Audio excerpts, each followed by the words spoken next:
Ed Fields here, along with Rogan Smith, on this glorious day since my man, my boy, Donald Trump won the election. And my prediction I'm making my Weezer, son. Yo, Weezer. My prediction was true. You didn't predict nothing. You had a dream. Just call me Joseph. It's not. No one even knows who that is. They know. No, if he was a Christian, you'd know. No, yeah. The Technicolor code. Everyone knows. I'm saying it doesn't know. Of course, I know it is. Oh, so you know who he is. Then. Of course, but no one into that. Yeah. But I was spot on. Spot on. No, you said that he. He would say something so profound. Yeah, maybe that didn't happen. Maybe he won. No, you said that's why he would win. I said in the dream. He said something profound. People stood up and the world applauded. Yeah, well, I don't know how much people stood up to applaud, except your boy in Russia who have all that space between him and the other people. Because he paranoid. Listen. Plenty of people stood up and applauded for him. Yeah. Listen, I wrote a thing that I took down because people were reading it wrong and reacting to it wrong. What's your post? A post. When I posted a post of Van Jones. Van Jones stated very carefully, and I've been watching other people's posts, right? And it's amazing how polarized we are, to where whoever says it is judged on their appearance alone. Okay? So I've been reading posts and quotes from different people. I want you to read that thing, white or black, right? And depending on who says it, it evokes a different sentiment from people. Yes, so I've heard people say the same exact thing that Van Jones said. No, let me rephrase that. Worse things than Van Jones has said and not have gotten kind of the vitriol that he's gotten, right? Depending on who you are. So he's getting vitriol because of what? People feel he's creating panic? They think they said that the use of the word white lash is racist. It's not racist. It's a new term. It's a term. It's like white flight. Is that racist to say white flight? I didn't view it as racist. No, it's a term. It's, in fact, you know what? It's a very nice, it's a very creative. Yes, I was going to say he's very inventive. Yeah, it's a creative term. It's not a big deal. Okay. Yeah. White people pushed back. Mm-hmm. And see, that's exactly what it was. You can't feel that you're evoking racism because you said that. Watch this. Black people voted for Obama. Exactly. Is that racist? That's it's just an observation of a fact. Mm-hmm. That's all it is. It's an observation of fact. Now, if you say, well, the white people who voted for Trump are racist, that's a different story. That's a whole different story. Yeah. What I said in my post, and I was very clear, was that a racist, or rather a bigot, and a sexist, and a xenophobe, managed to win despite all of that, because the people who most followed him were not impacted by those things. You understand where I'm coming from? That they weren't impacted, absolutely, because they don't feel the racism. They're on the receiving end of it, like black people and Hispanics are, or people with disabilities, or women or gay people, they're not on the receiving Muslims, end of that. So if you're not Muslim, and someone says those damn Muslims, you're not impacted. Well, okay. Other than if you have I hate to say it this way. Other than if you have a sense of respect, or for your fellow human being. But you don't feel, even if you have respect for your fellow human being, you don't feel it. Yeah, you're not directly impacted, or perhaps not even indirectly impacted. I was just talking to someone the other day about this thing about Obamacare, for instance, right? I bet if you line up 10 people who don't have health care, they would all think that health care is great. But how many people who have health care think it's bad? Like a public, they're like, well, why can't they get health care? Because you're not, what's the word you use, sympathetic or empathetic? Yeah. I always mix them up, to their need, because you don't have that need. You don't have that issue, yeah. Okay, so that's all I was saying very clearly, is that people who don't have to worry about those things. It's basic. He who feels it knows it. It's basic, and it has nothing to do with racism. It's just the way it is. And for a lot of those voters too, the fact that he was all of those negative things didn't matter, because they're so caught up in this us versus them thing. It's race, and So they're willing to look past all of his indiscretions, look past all of his What flaws. did I say to you? Because remember, I kind of semi-predicted this too. What did I say to you over and over again about this? How this is going to pan out when people go into the booth? You said basically what I just said. Like they're gonna look on that ballot and say, okay, it's My boy, team? yeah, my team Or or their their team? team. It's exactly The team that. you're going with. Very few people go with their team. The other team. Okay, very few people in life go with their team. They usually Yeah. go with my team. Yeah, the boy Okay. has a serious crash course ahead of him. There's going to be a learning curve. You see, he was already meeting with President Obama today just to get a prize on what's going on. Looks scared-less. Like he And had that a stool. was my Maybe it was a censoring. stomach bug. That was my censoring. Could it have been a stomach bug? Scared-less. Could it have been a stomach bug? No stomach bug. You sure? He didn't even look happy the night he won the election. He looked like Doodle? Deep doodle? You watched the video. DDD? Deep doo-doo. Yeah, deep doodle. Triple D. He sat there, honest to God, he sat there and he looked, I think once President Obama told him what's ahead of him, Uh-huh. and you can only say so much in 90 minutes. No. I think he got scared out of his But he mind. was scared before he reached. See, this is the behemoth. This is how he's Before he scared get there. before he reached. And Before let he me get tell you there. why he was scared before he reached. And of course, this is my way of just getting over this. So, bear with this it. is your therapy. Yeah, exactly right. Okay. He is going to go. Let's pretend, Rogan Smith, Oh, that you are. This man like role play now. Well, it's theater. Let's pretend, Rogan Smith, that you are a Republican from. Arkansas. I'm not. No, from Michigan. Okay, you want to Let's go be, Michigan? let's be calm. I don't want to go stereotype. From Michigan, from Grand Rapids, Michigan. That's where my husband's from. Grand Rapids. I swear to God. There you go. See, I have Boy, premonitions you must too. have been. Boy, I had the same dream as you. Yeah. Okay. You've All been right. stalking me. Right. So let's just say you are. I love doing this show with you. Honestly, I probably wouldn't want to do it with anyone else other than Kendrick, who doesn't speak. There Okay. you go with the thumbs up. Yeah. You're from Grand Rapids, Michigan. Mm-hmm. Okay. And you're a Republican. And you happen to be unemployed, the auto industry, the job got away to they go to China. Mm-hmm. China. China. Okay. And so now I'm Donald Trump, and I'm going to come to you, and I'm going to ask you, Rogan. I'll say, Mr. Trump, Say it's it. a pleasure to have you here. Well, Why am I first of doing a all, Southern you're accent? from That's Michigan. God damn it. Midwest. Okay. I don't know how to do it. You just say. It's a pleasure to have you here. I don't know. It's just. Let me give you the accent. Okay. It's a pleasure to have you here, Mr. President. No. Yeah. That ain't Midwest. Yeah, that's Midwest. I lived in the That Midwest. ain't no Midwest. Okay, just pretend. Okay. So, Rogan, how you doing? It's a pleasure to have you here, Mr. Trump. It's a pleasure to be here, Rogan. I'm just looking forward to such great things from I'm you. sure you are. And, obviously, Rogan, you moved from the South to Grand Rapids. I detect a little Southern accent in your came twang straight there. from Yeah. Savannah, Georgia. Rogan, listen, you voted for me? Absolutely. My whole family did. Okay. I'm still And doing the and Southern let me accent. understand something now. You are unemployed, right? You got affected by some shipping off some jobs or something like They that? took all of our factory jobs and shipped them off to China. China. That's how it's China. pronounced, okay? Okay. A huge China. Thank you, President-elect. Now, I'm going to have to give you some news, Rogan Smith.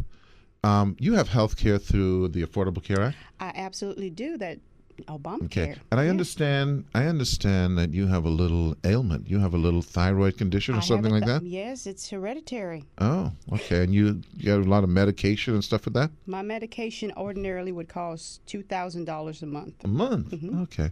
and Well, I listen. get it for $100 now. Ooh. Oh. And you don't have a job, right, Rogan? I don't. Okay. Well, listen, Rogan, today is Tuesday, and it's a lucky day for you because that actually starts with another day that has T. So basically, by Tuesday, you ain't gonna have that health care no more, eh? Listen, it's good talking to you. Excuse It's me, good Mr. talking to you. President? What did you say? Oh, that's right. I'm your president. Remember that now, Rogan. So that health care you had for that thyroid you had, and by the way, I understand your mama is in some nursing care home or something like that, right? And I understand your daddy. My daddy? Your daddy, I understand he got a prostate. What do you call He that got thing? prostate. He got He got prostate he got the prostate. Yeah. he got the prostate. He got something with you now, Rogan. I'm from the South too. Okay, so we're gonna have to tell Daddy He's in triple D. But that's not what I thought. I thought you would replace it with a better plan. We ain't got that right now, Rogan. We just got to repeal it right now. Know what I'm saying? For how long? But see, now that's the irony, right? There's a lot of white people without insurance too. What's that? A lot of poor white people. No, there's a lot of Republicans Yeah. who have insurance now, Yes, because of but Obama. they won't have it. Yes. So Agreed. all them people So I'm who, saying they don't all know those what's about to people, come? all those people who are unemployed in the Rust Belt, Who who have health care with no pre-existing conditions, with this and that and the next, through the government, for the government. okay, they're gonna have to get their prostate. No, they're gonna have to get their prostate straight.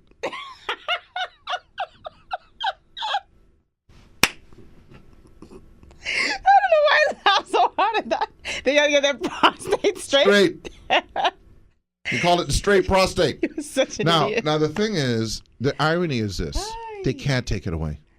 One thing about human beings, and this is the genius of Barack Obama. They can rework it. This is the genius of Barack Obama. He spent his entire first year pushing that through. Now, the reason why it's bastardized and why it's having problems, because in order to push it through, and this is what he knew, you know it in every business deal you ever do. In order to push it through, you compromise, you give up a little piece, Just but to get it through. but you know it's not going to work the way you envisioned it. But you know one thing.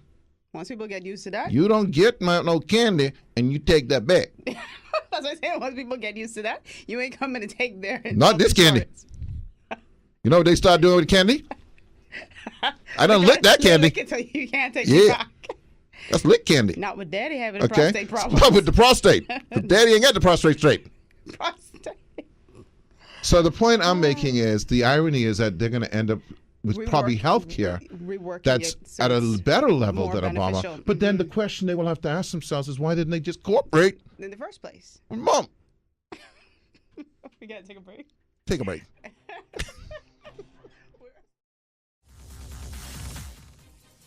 Daddy and I went down by a doctor, get the prostate, and they said he ain't getting no shown. No show. No shown. Just drop What's off the up with road. that? Don't show. No, man, I wanted to talk about this, and I would encourage anybody to go on CNN and see this opinion piece. This is by Tom Rogan. Good last name. He's a foreign policy columnist on why Trump won't blow up the world, right? So I'm just going to read a little bit. He's saying how Trump is about to get a lantern-guided tour of the foreign policy shadows, namely highly sensitive intelligence briefings. So, before it was just, skimming over information. Now he's getting into the We're going to be stuff. By the way, we're going to be watching where those emails go. Don't mess up on no email. Don't send them from your Gmail or your Hotmail account. Anyway. Or you grab the ting mail. Don't do that. Hey! They said more important, however, Trump is about to find out the true darker nature of U.S. adversaries such as Iran, ISIS, China. Is that it? China. China and Russia. On Russia in particular, Trump is likely to leave his briefings with a more skeptical eye toward Putin's pleasantries. The Russians want to play Trump, and Trump is going to realize it. So expect tougher words from Trump toward Russia and Syria in the coming days. You know what Trump also, he don't even know the dark stuff about the U.S. Yeah. What Dave's be doing. Yeah. Putin ain't nobody friend. We got that, right? Boy, I tell you, he sat in that meeting with Obama, and I think Obama It told him looked some like things that scared the crap out of him. Obama said to him, Donald, right? Donnie, what do you want me to call you? Idiot? Donald. Okay. Don, listen, I just, this between you and me now because you're the president-elect, so we have president things that we talk about that no one else could know. That time he looking all We blue-eyed.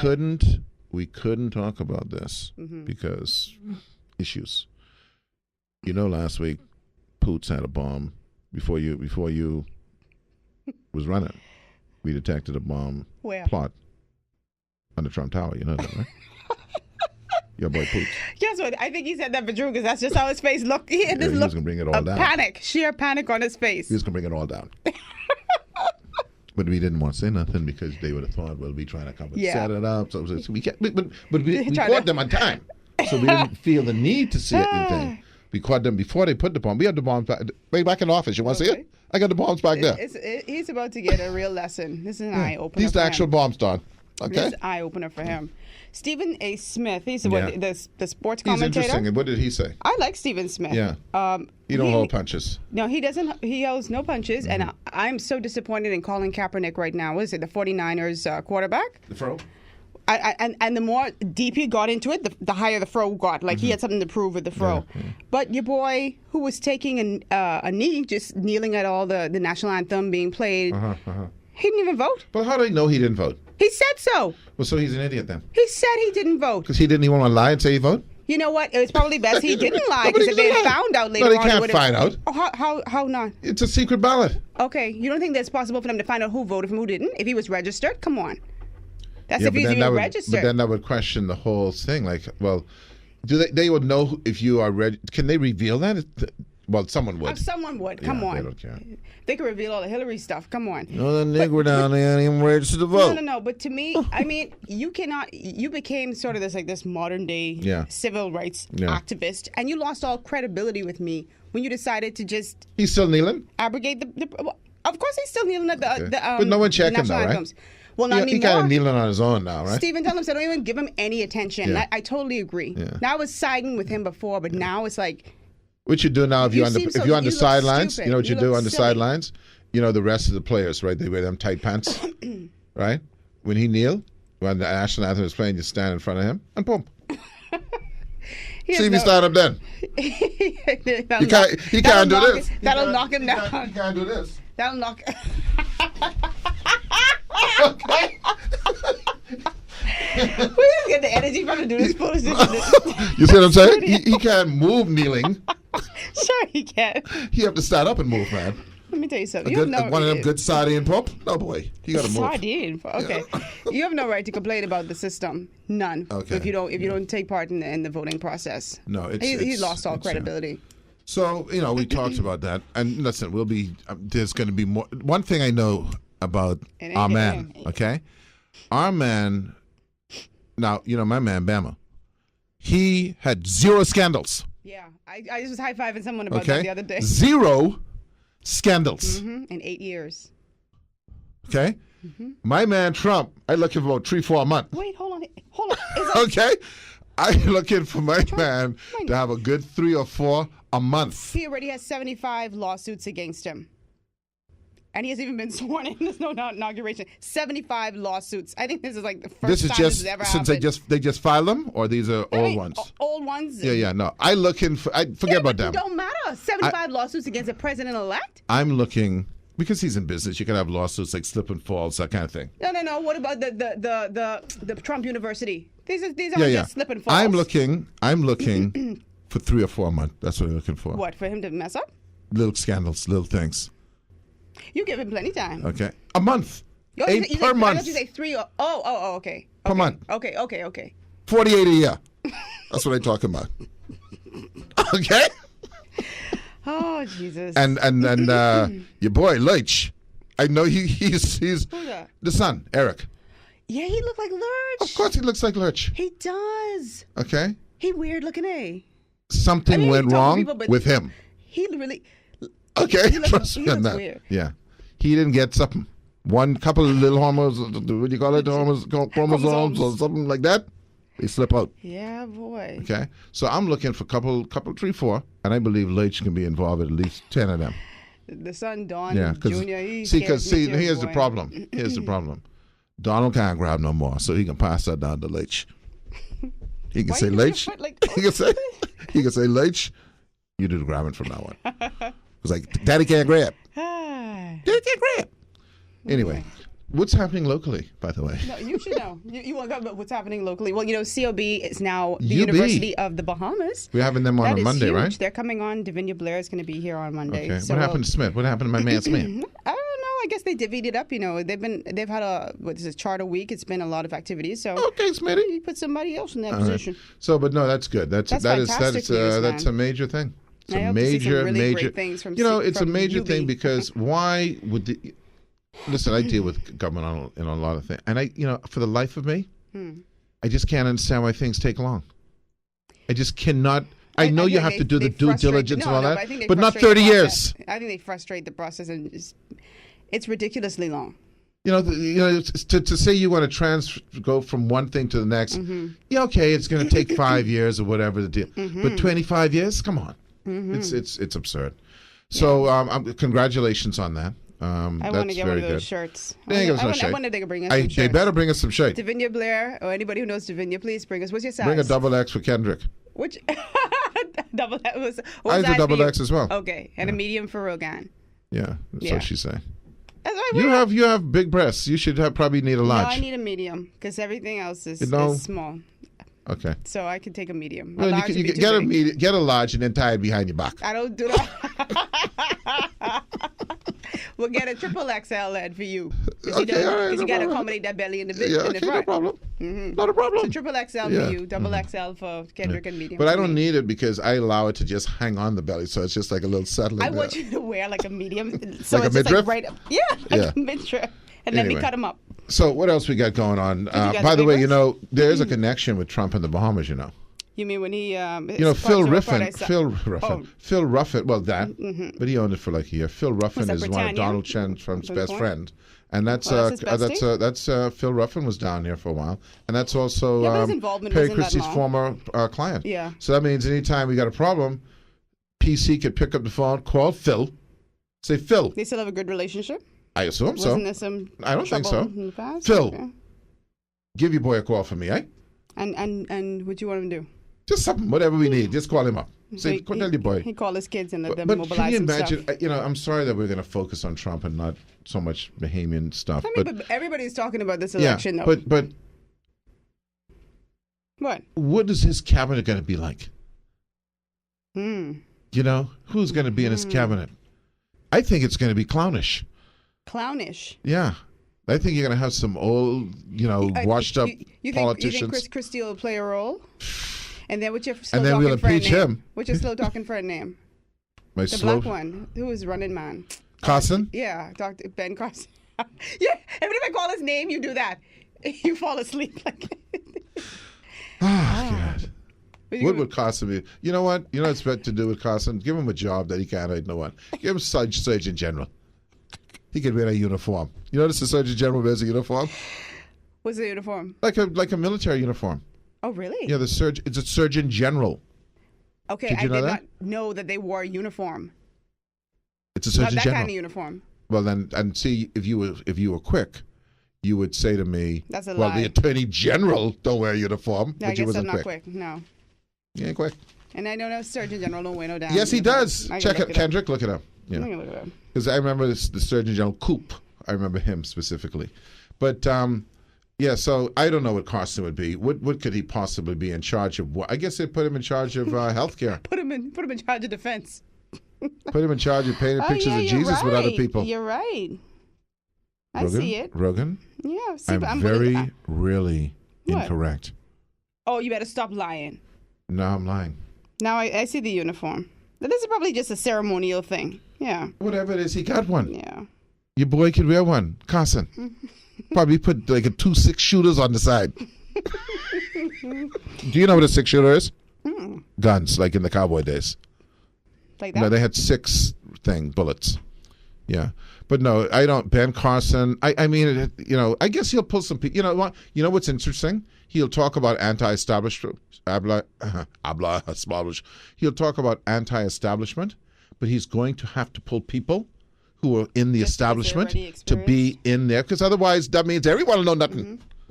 Well, what are we going to do now? Can you imagine being in a cabinet meeting, right? And no one had served before Rogan Smith, right?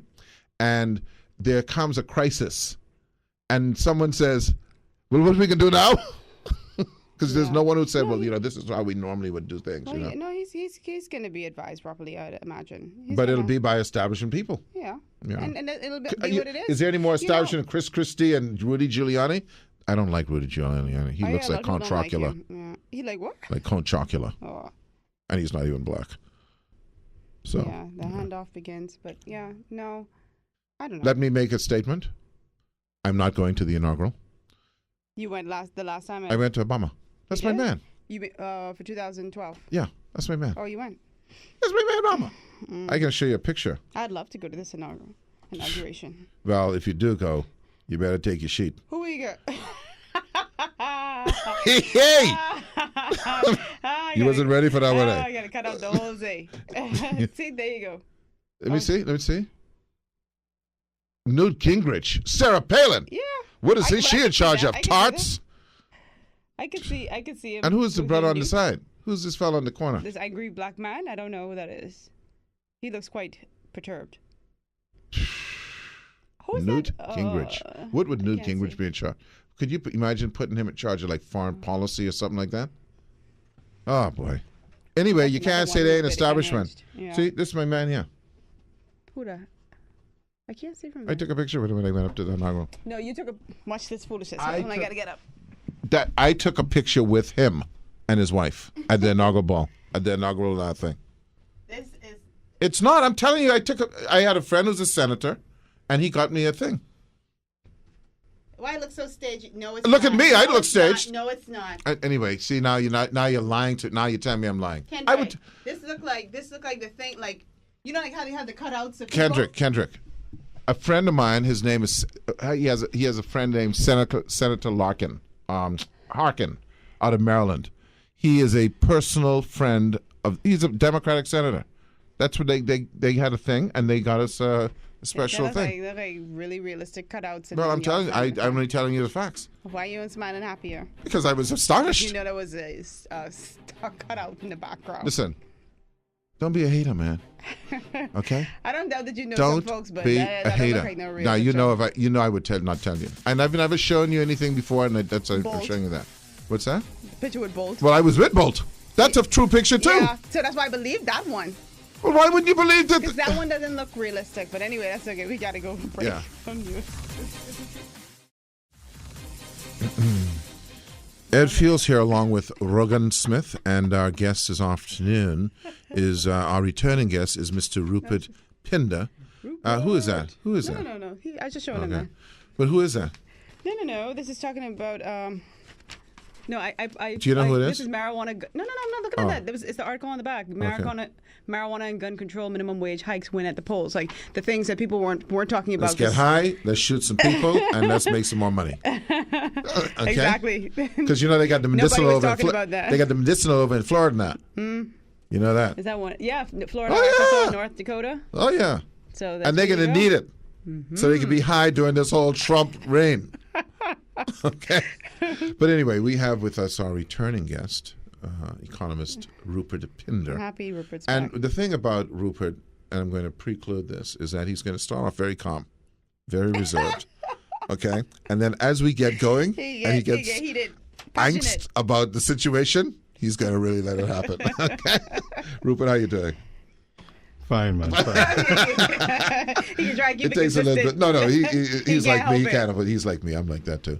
So listen, Rupert, I got to ask you, and it's sad because normally in a campaign, in a U.S. election campaign, we would know enunciated policies by the various candidates in terms of their economic plan.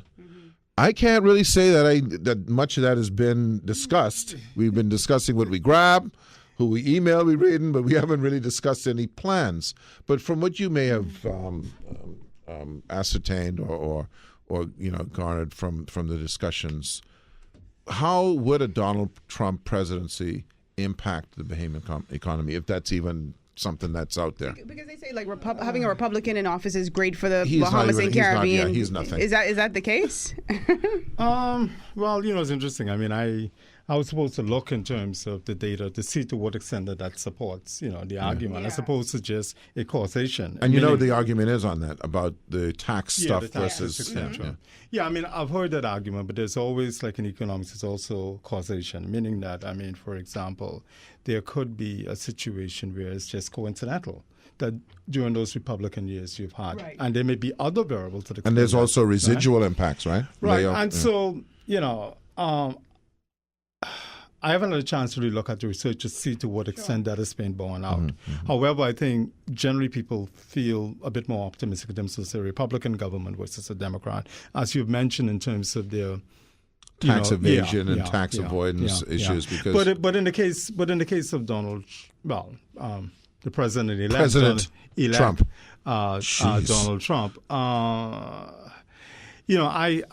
wasn't very clear in terms of what his economic policy. No, Nobody was. no, he wasn't clear. What he wasn't clear is he's going to put her in jail. And again, I mean, like in any sort of political type discussion, there is a difference between the candidate and the actual holder of the office. So certain pronouncements that you would make as a candidate, there is a different posture, obviously, when you sit in the seat, right? Especially if you didn't have any previous experience. For example, this whole thing of anti-trade, etc., and bringing back the American jobs, etc., bearing in mind that a lot of the America owes a lot in terms of the standard of living as a result of a lot of the jobs that they've been able to farm outside of the country in terms of low-wage areas. But standard of living to a smaller proportion of the folks. Yeah.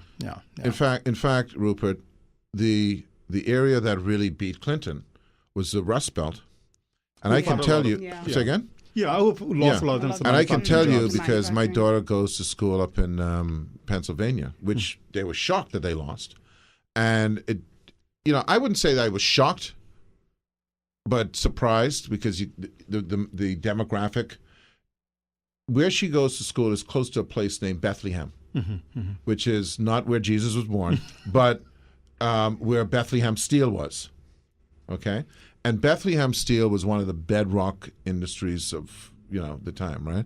And the whole town was built on it. Now when you go to Bethlehem, the steel mill is actually a casino owned by Sands, and the town is completely depressed because these are not $35, $40 an hour jobs.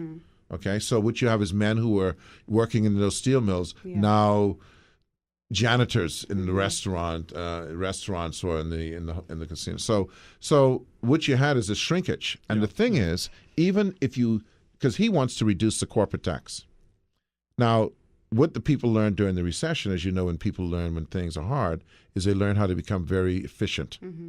And what will happen now is the money that is saved, they may invest in more technology, but not necessarily in more jobs. Yeah, I get your point. And I guess to the extent, for example, those persons who are in the 1%, they will obviously see the benefits in terms of this, in terms of the, So I do take your point there. Yeah. So the irony is the very people who he appealed to may be the people who least benefit, like Rogan and her daddy, who had the health insurance and she's unemployed. Yeah, I heard parts of that show. Yeah, the theatrical. See, it's a show. It's a theatrical. Okay, but it's how does that work, Rupert? I mean, I'm just talking politically, where you can go on a platform, and because usually it's more nuanced, right?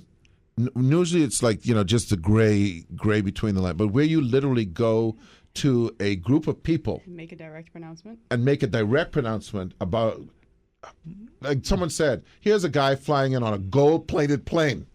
Exactly. Okay, not just a plane, a gold-plated plane. More money and saying, than you'll ever dream I'm with about. you. Yeah. I understand your thing, and I'm going to do this, and I'm going to. But then when he gets in, you can't change nothing. His party is for trade deals. Republicans. So how is he going to do that? As you said, I mean, the posture as a candidate is entirely different in terms of the posture that you would take holding the office. Just change it, say it wasn't doable. That's all. Yeah. So but you said something to the beginning of the show. I think it was Rogan who said something to the beginning of the show in terms of expression on his face when he sat there as he met. And that told you everything you need to know. Be careful what you wish for. He regretting this. Because it was interesting some of the comments that I read. That he made with respect to President Obama. Never mind all those comments about the boycott movement and everything. He says, here's a man that he has the utmost respect for, and will call on him for counsel. Right? Many times. Yeah. I told Rogan if I was President Obama, when he called me, I'll go, listen, man, I'm busy right now. Let me get back, eh? Well, but Obama's a much more like Obama fellow. says that it's important that we ensure that you're a success. Because the country's success. So. Which is ironic because the Republican, the first thing they did on day one was say we're going to say no. and we want him to fail, things like that. But anyway, it's politics. It is what it is. Let's talk about the state of the Bahamian economy. We've had much distraction with the Baha deal. Yeah. We've had much distraction with what's going on in the U.S. elections. And the hurricane. The hurricane. Just a lot of stuff going on that we really haven't focused on this. If you, as an economist, had to from 1 to 10. He hates these. Well, that's too bad. But He's a teacher. Yeah, he okay? is. And now I'm being the teacher. Okay, all right.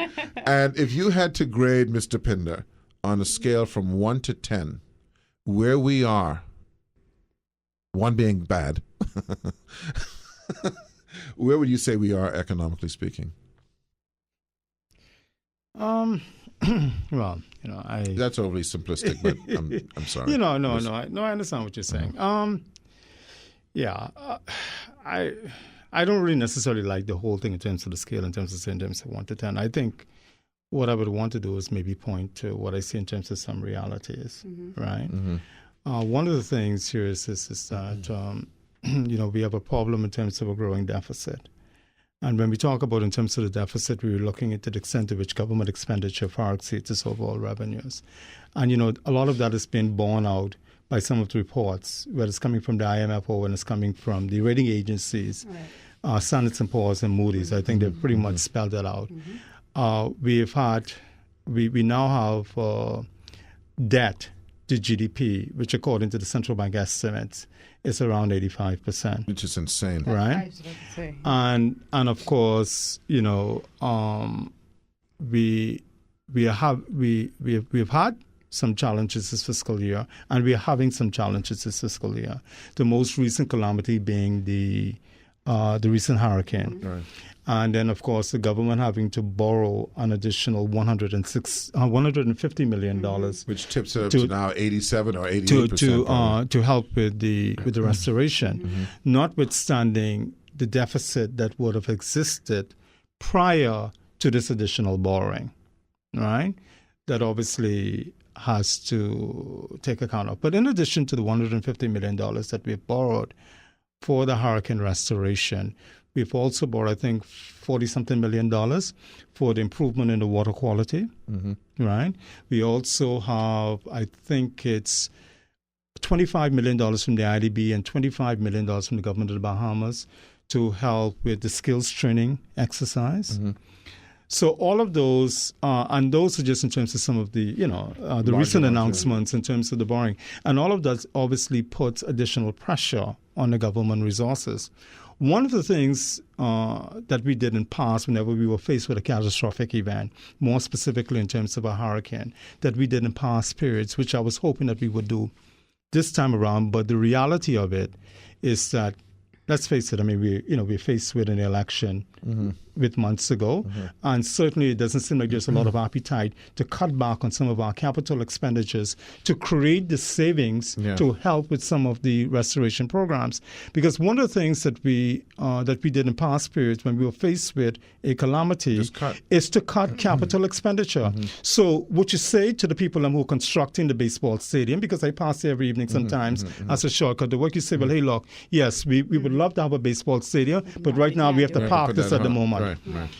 Tell us in terms of the work that is being performed to date, what is it that we have for you? But we're not canceling the contract, but we have to place this on hold right now. The 52-week program, notwithstanding in terms of, hey, look, we would love in terms of upskilling these young people, etc., but unfortunately, we have had an extenuating circumstance in terms of the hurricane. We have to park this for now. And I think for the most part, by way of your communications campaign, I think for the most part, people would understand that resources has to be diverted to this particular exercise. But not in an election cycle. That's the problem. Yeah, but the reality of the situation, granted, yes, and this is nothing. This is not indicative of one administration versus the other.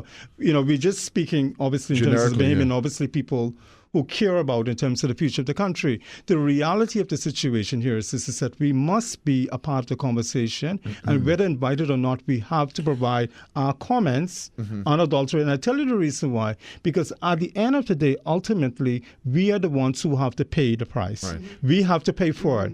when we have that conversation, and you're absolutely right, every business does it. We've had to do it because, listen, the company I work for has a $50 million deductible. Okay, so that means that, and obviously you put aside resources, etc. Hopefully, but that means that that's an unanticipated expenditure of up to that amount. I'm not saying that we had that amount of damage, but whatever damage you have to deal with.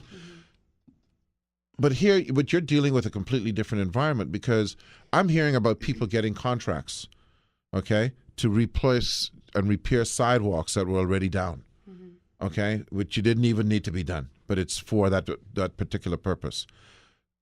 Having that discussion with you and I, that's not a problem. Having that discussion with the voter, because unfortunately, and this is the sad part, this is the really insidious part. I once spoke to a politician, Rupert, and we were talking about the outcome of the election. And the person said to me very candidly, "Man, we can't lose. This is my livelihood." Livelihood. Okay? You see what I'm saying? This is my livelihood. The immediate need for him outweighed the means. Okay? We're going to take a break. We'll come back, and we'll see how that translates down, that's a trickle down. We'll be back.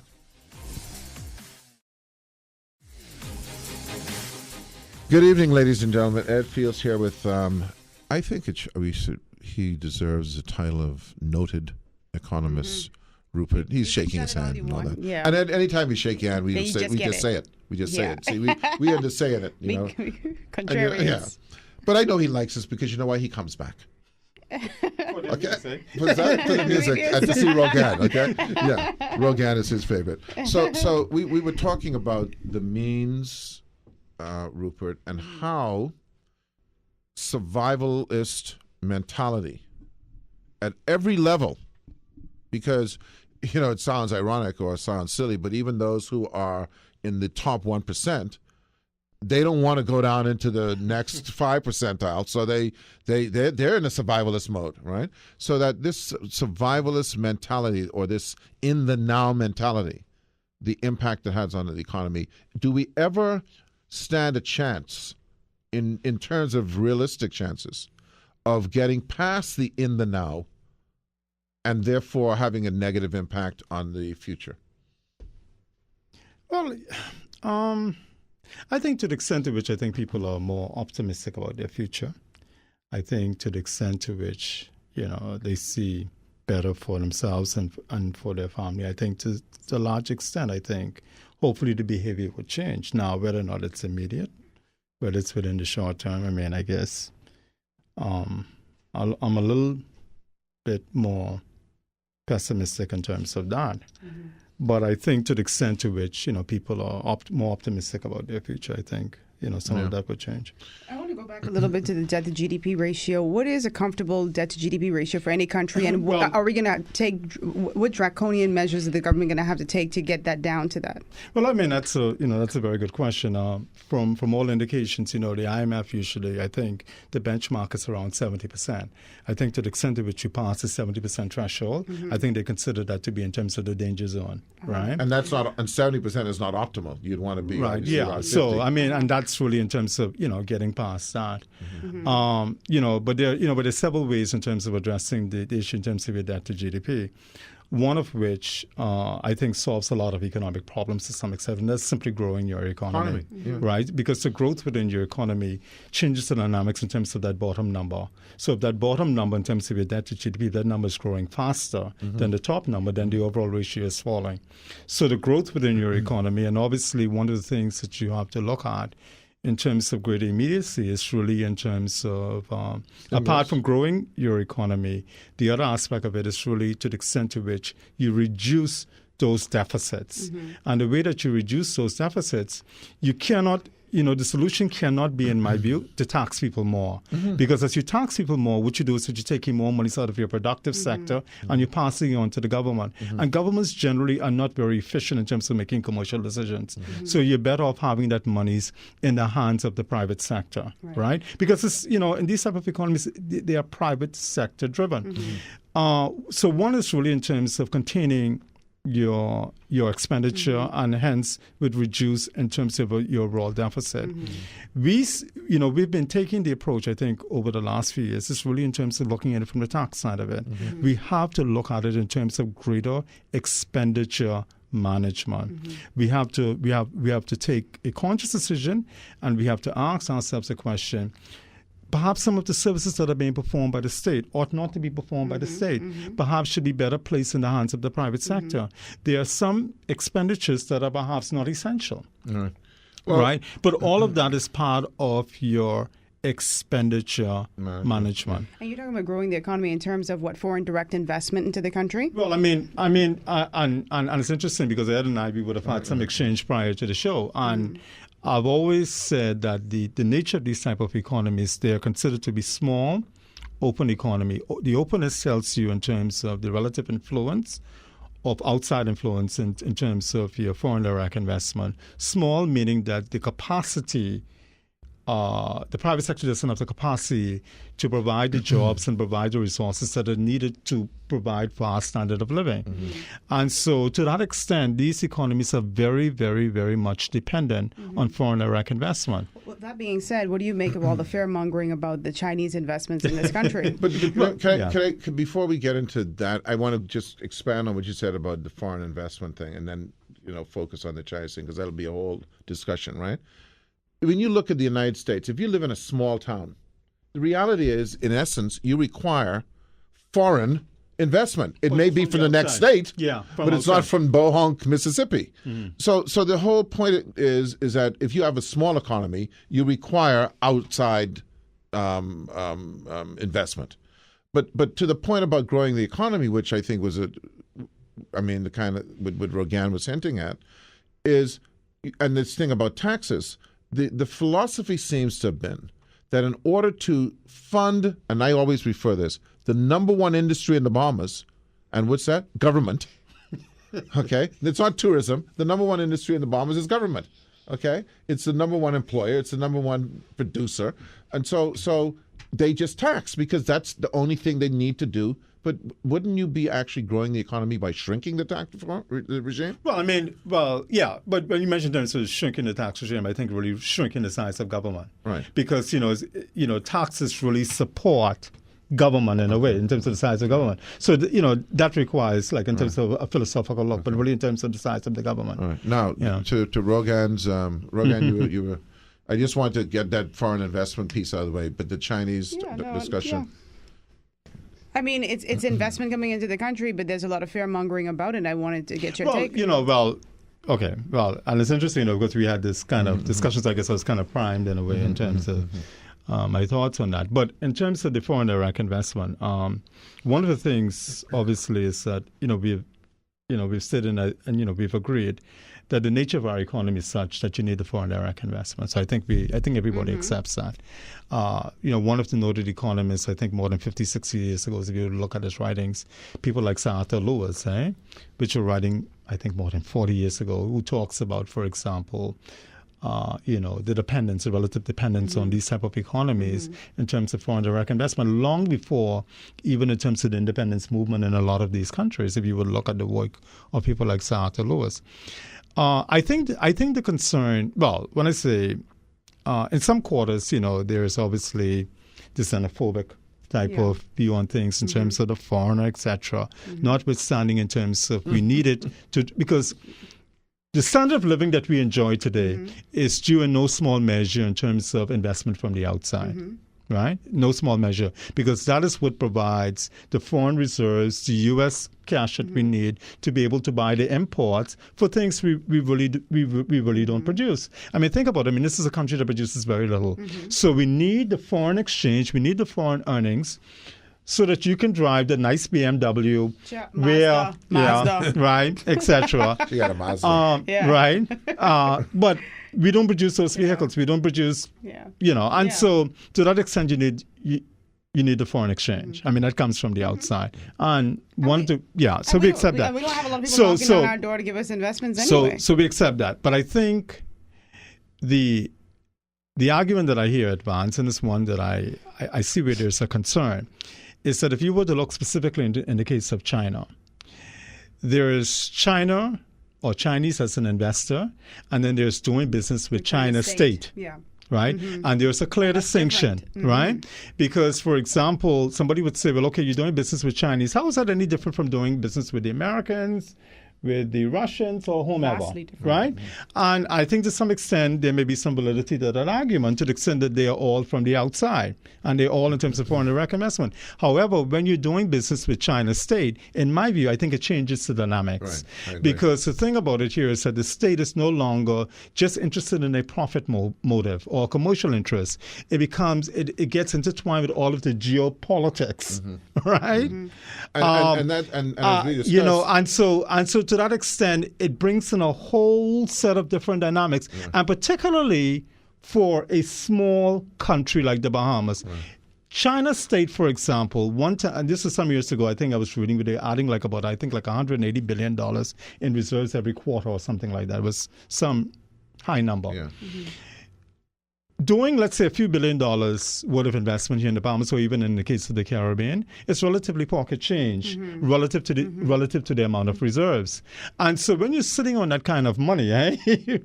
It's limitless. I mean, you're prepared to forego profits for some long-term objective. Yes. It's the same thing, for example, when China decides to say, well, hey, look, I'm going to give you $50 million for a road improvement project at an interest rate of 1%, right? I mean, what is $50 million to them? But then you have to look at it in terms of any long-term goals, objectives that they have. And the other thing... or short-term, like employment of the people to build a road. Well, that's another dimension. Because it's interesting, I remember more than 20 years ago when I was a student in Canada, I remember doing a case study on an organization in Canada which is called CEDA, the Canadian International Development Agency. And one of the things that we were looking at was that some of the projects that CEDA was doing in places like Sub-Saharan Africa in terms of what they call tide aid. So basically they would say that, okay, well, we're doing this project in Sub-Saharan Africa. We will be building dams and providing either supply of electricity in terms of the hydroelectricity, or we're providing in terms of water supply and whatnot. But basically what it really was is that, yes, it was a project in Sub-Saharan Africa, but really it was really nothing more than an indirect subsidy to their own enterprises. So that money flowed. Understood. Consultants, and so when architects. so it's interesting. And this was more than 20 years ago. This is more... this was long before you saw a lot of the Chinese influence in the Caribbean and the Bahamas and elsewhere. But the more I saw in terms of some of the activities with respect to China in the Bahamas and the Caribbean, the first thing that came to mind was this whole thing with the CEDA, right? The CEDA project that I did many years ago.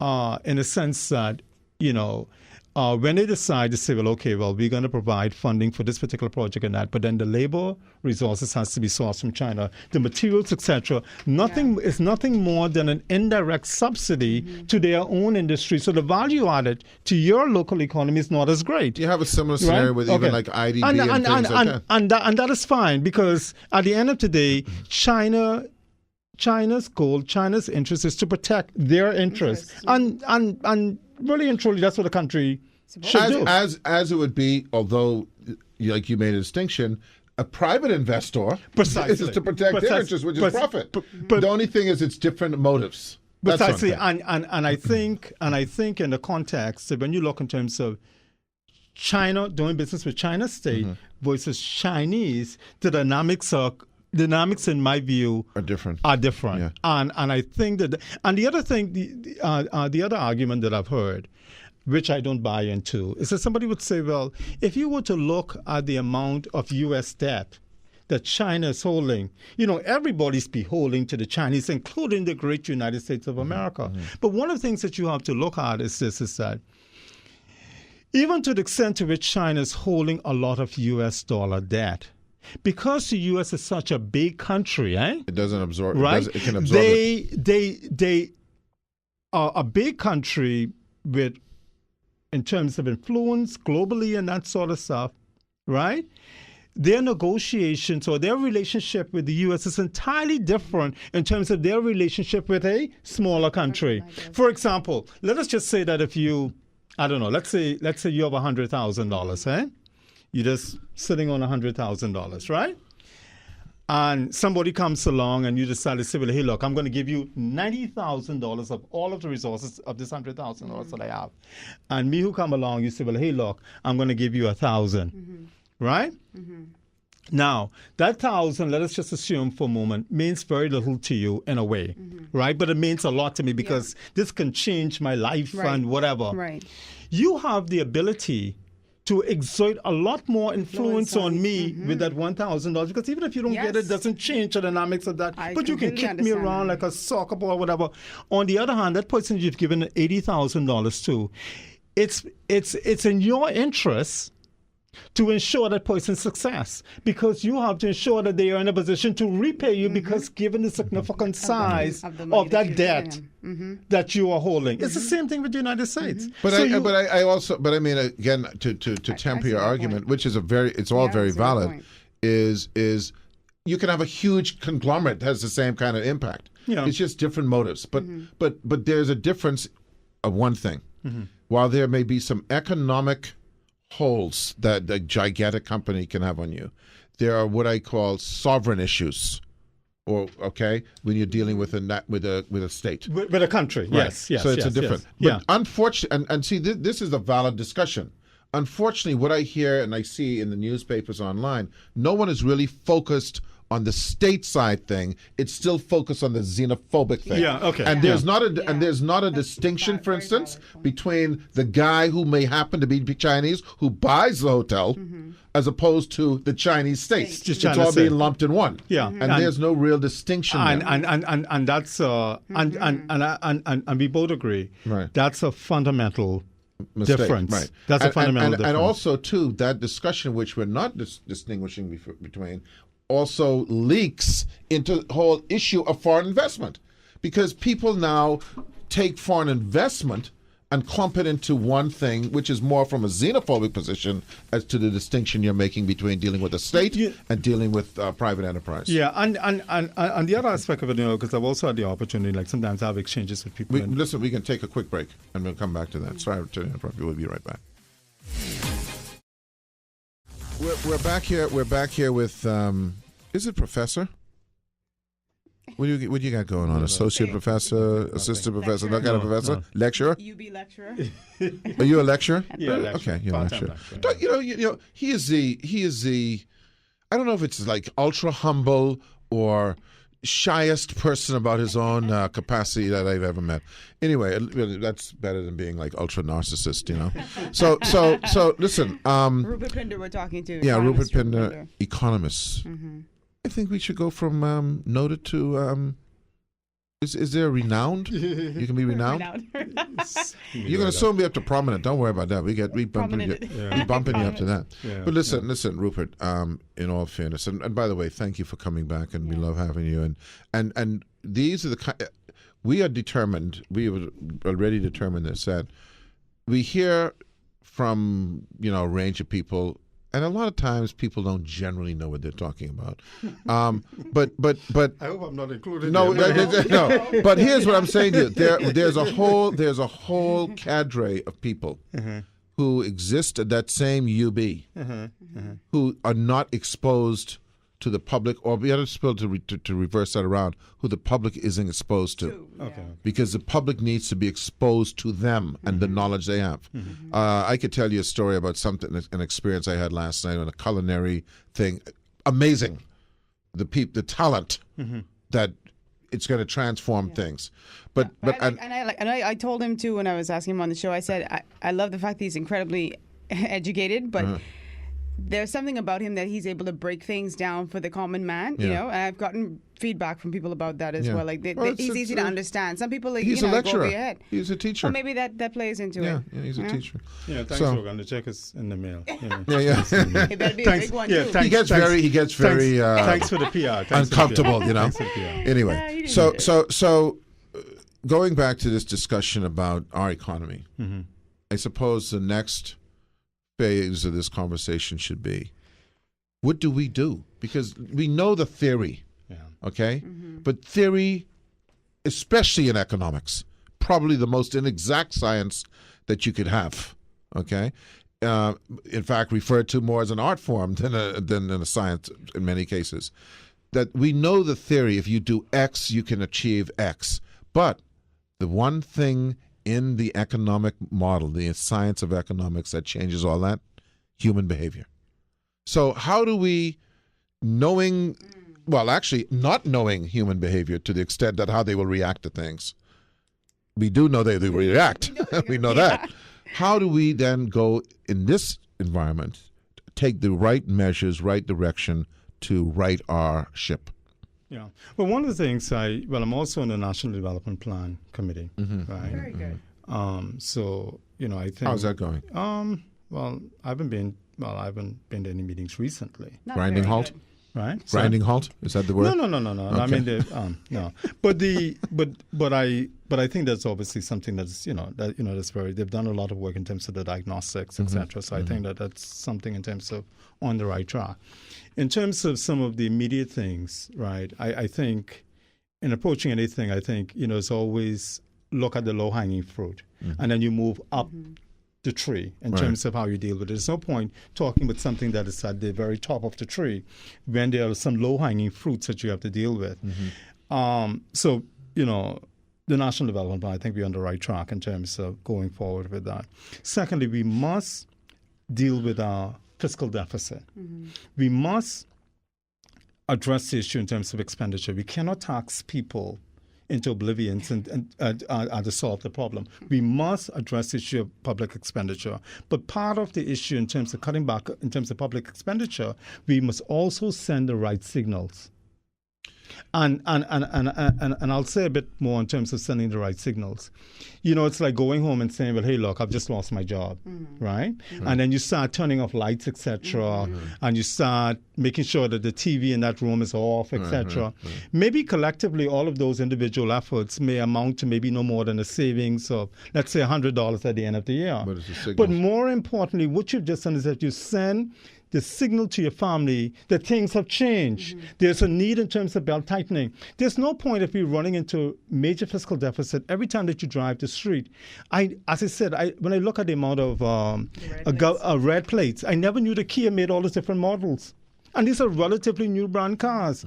That tells, to me, we are not sending the appropriate signals. When we go into a national training skills thing for young people, not that some of these things are not necessary.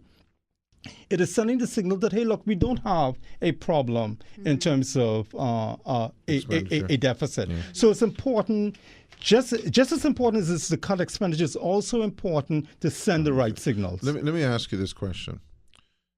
The tightrope here is to grow the economy, to reduce expenditure, thereby, the intent is to grow the economy. You have to have tightening on the expenditure side, but at the same time, you have to have some sort of stimulus, some sort of incentive for people to invest in the economy. Is it possible, Rupert, to not to go to extreme austerity motions, i.e., laying off 2,000 people, but at the same time reducing taxes? Will you be able to do it simultaneously so that you don't grow expenditure, you reduce taxes so that you create better business growth, and then it can fund the existing scenario? I totally agree with you. And what is interesting about this is that I had the same discussion in my class last evening. Well, there you go. You want me to substitute teach for you sometimes? So because while you do the show at Rogan? No, because there was a very interesting discussion about the IMF policies in Egypt, I think it is, right?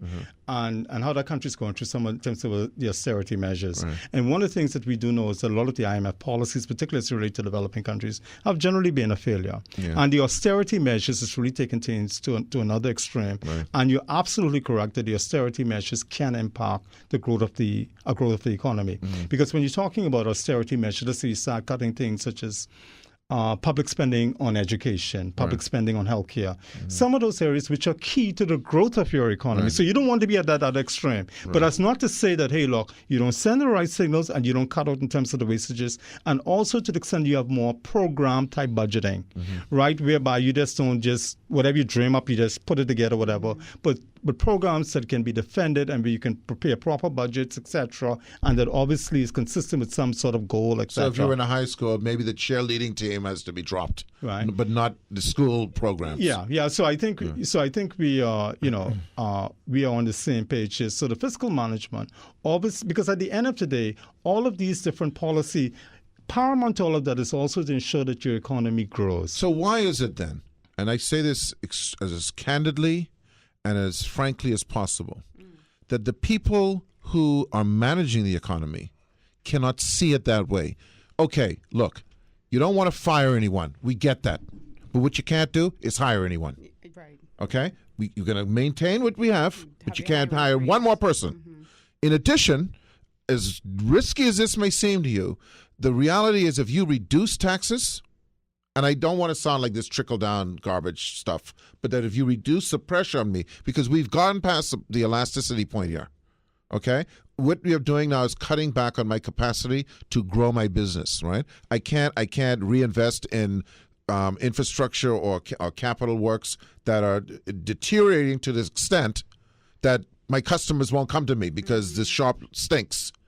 You know what I'm saying? I mean, I'm being more clear than I can be. The reality is if I have a bad product, okay, and let's look at the insurance industry. If Rogan has an office and the pressure on that office is so much that they cannot keep a decent reception area. So people decide when they go there, you know what? Because again, it's about signals, right? What kind of company this is? I want to insure my business, my thing with them. They don't look like they're doing too well. Okay? So I have to be able to keep up with the competitors to make sure that I can grow my business. So why is it that those who manage the economy can't get that simple message that you and I, without ever having discussed it, can see? Well, because, and I think you said I think you may have alluded to some of it at the beginning of the show, because, I mean, they're different, it's a balance of so many different interests, For example, for you and I, we see it, and I'm sure a lot of them do in terms of black and white. But when they have to balance it in terms of their constituents who's looking for one contract and say, well, hey, look, man, you got to hire me, etc. And obviously to the extent to which the private sector is not growing to be able to absorb a lot of these people. It's like, hey, look, man, this house with 10 people living in it just gave me these votes. I got to find some jobs for them. And, I've had some time in government, and when I say in government, working as a civil servant, and I've seen some of the dynamics at play in terms of all of these various competing interests. However, notwithstanding in terms of some of the pressure that comes to bear in terms of the politician or whomever, in terms of the decision maker, in terms of the competing interests, I think more importantly is that to the extent to which you have a relatively informed public, and to the extent that they say, hey, look, we can't accept this, because at the end of the day, it's our resources, And ultimately, we have to pay for whatever decisions that are being made. But what about the sense of urgency in the sense that you come into power, okay, and you can make some quick decisions? Look, we and I don't want to get into the discussion about it, but we implemented that in what I would call a relatively short term. Yeah. I mean, almost turbo implementation, okay? Turbo what? You call it turbo what? Turbo what? Turbo what? Okay, you did better than Ruben Pendergrass did better than No. I'm just repeating what you said. Okay, I didn't coin no and you know what? And you know what? In terms of a tax structure and administrative ease and introduction, I would have to give it at least a B+. Yeah. Okay? Yeah. I would be unfair to give it anything lower than that. So if you look at, and I'm just talking about the introduction process. So if you can introduce something that complicated, and in our sense it's complicated, why can't you introduce things like reduction on taxes in certain areas to grow business? You can turn it on and off. You can see the impact, and certainly if you do it in year 1, by year 4, prior to the election, you would have seen the impact. And hopefully that constituent that was giving you a headache is now employed in a private sector environment because the economy grew. But boy, that's an interesting one, because I think there's some variables. I see some some variables in there, because it's almost like we have created some dependency syndrome when it comes to the state. whereby persons feel that, hey, look, if I need a job, rather than going out and say, well, putting pressure, say, well, okay, well, how can you improve the environment such that the jobs can be created? Well, you, Mr. Government, give me a job, because they actually prefer a government job too, right? By the way. And so, you've created that sort of mentality. I remember some years ago, I haven't done it in a recent time, but I remember some time ago when I looked in terms of some of the tax concession, there's quite a bit of stuff on the books already in terms of tax concession to businesses. Now, some people may argue that perhaps some of the tax concessions that are given to persons making in terms of the foreign investor vis-a-vis the Bahamian, there may be, a sharp gradient between the two. But nevertheless, I mean, there are quite a number of stuff already on the books with respect to concessions. Downtown, people don't realize this, and I forget the bounded area. Basically, there's duty-free concessions on a huge swath of items to invest in downtown. But it's interesting that you mentioned in terms of downtown, because earlier on I talked about the low-hanging fruit in terms of really being able to get this economy go. In my view, I look at downtown and I compare downtown also to being any comparable. Well, in terms of the relative dependence on the city center, should be no different in terms of whether or not you're in Bridgetown or whether or not you're in Switzerland or Geneva or wherever, right? But when you look in terms of downtown, I mean, downtown is in a deplorable state, right? I mean, in my view, it seems like almost like Marina Village has become the de facto, right?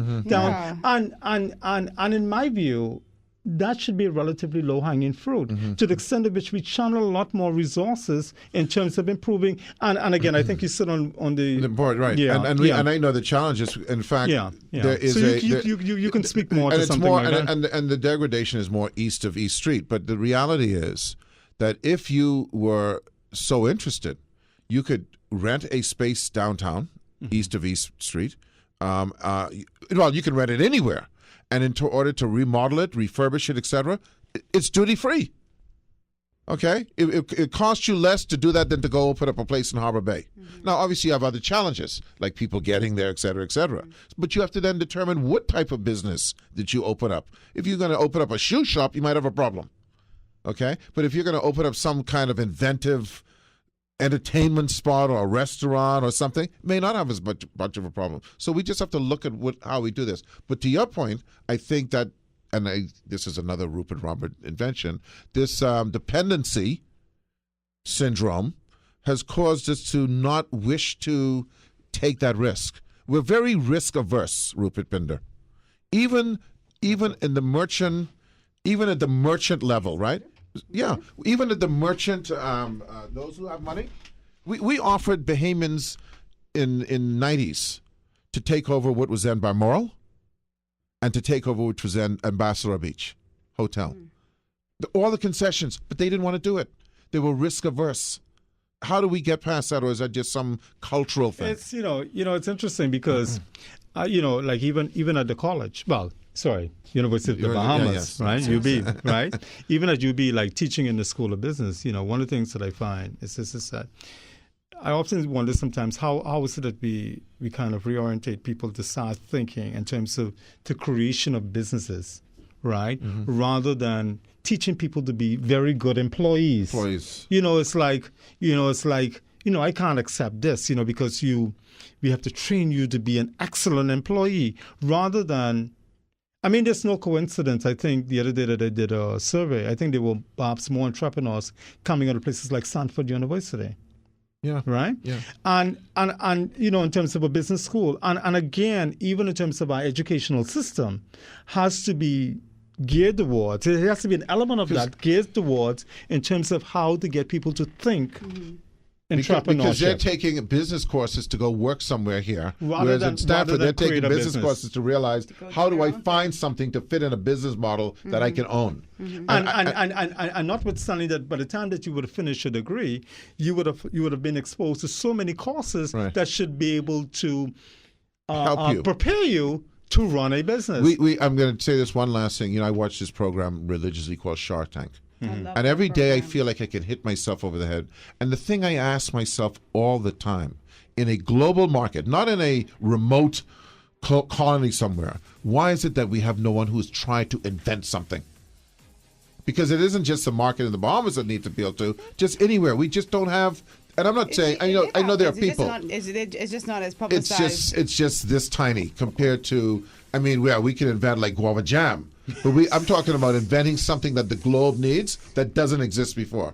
You name me 5 things, I can't name them, but we'll save that for another show with Mr. Pinder. Yeah, see now he's saying and you're coming back. Yeah, of course he is. Yeah. All right, so listen, Kendrick, pleasure. You gonna be here on Monday? Okay, we got the universe. You ain't gonna be here? No, he's always gone. We didn't bring our food. And he got my money. And not only that, I was hungry. Oh no, hold on. I said over there. Osprey. Oh, Osprey. No, but you ladies to bring the food before the guests. He brought us some food. Listen, Rogan Smith, we'll see you on Monday. Mr. Pinder, we have UB on Monday. We'll see you then. Thank you.